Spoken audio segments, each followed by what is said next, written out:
Praise the lord. ప్రభువైన యేసుక్రీస్తు నామమున మీ అందరికీ శుభములు. మన దిన భాగంలో నుండి 2 కొరింథీయులకు రాసిన పత్రిక 1వ అధ్యాయం 21వ వచనం. మీతో కూడా క్రీస్తునందు నిలిచి ఉండునట్లుగా మమ్మను స్థిరపరిచి అభిషేకించిన వాడు దేవుడే.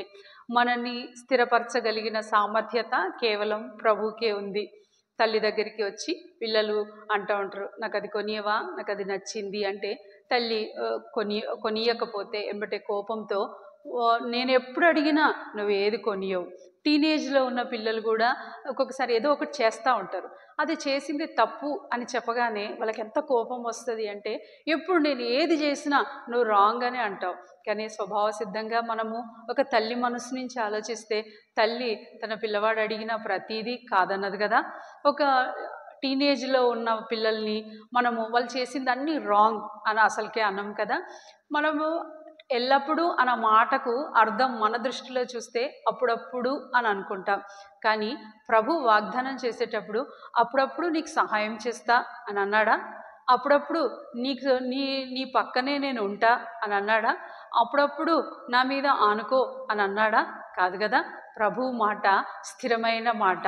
ఆయన ఒకసారి చెప్పిండు అంటే కంపల్సరీ చేసి చూపిస్తారు.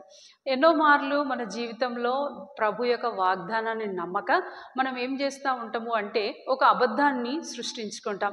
ఆ అబద్ధం చుట్టూ తిరుగుతూ ఉంటాం. ఎలాంటి అబద్ధాలంటే ఇక జరగని దాన్ని ఊహించుకొని ఇక జరుగుతుందేమో అని అనవసరమైన భయము మన మైండ్లో పెట్టుకొని కూర్చుంటాం.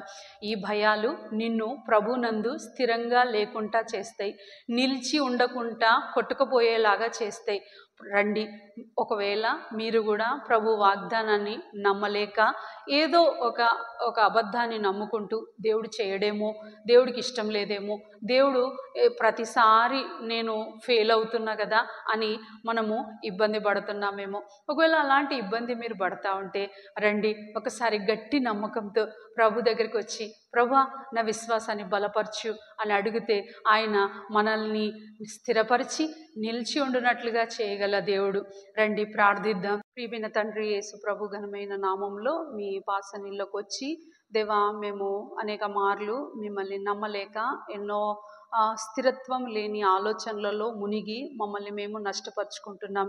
దయచేసి ఈ వాక్యం విన్న అనేకులను మీరిచ్చిన మాట మీద నిలిచి ఉండినట్లుగా చేయమని ప్రార్థిస్తూ, దేవా మేము ఇంకా నీ వాక్యం యొక్క లోతైన అనుభవంలోకి వచ్చినట్లుగా చేయమని ప్రార్థిస్తూ యేసయ్య నామంలో ప్రార్థిస్తున్నాం తండ్రి. ఆమేన్.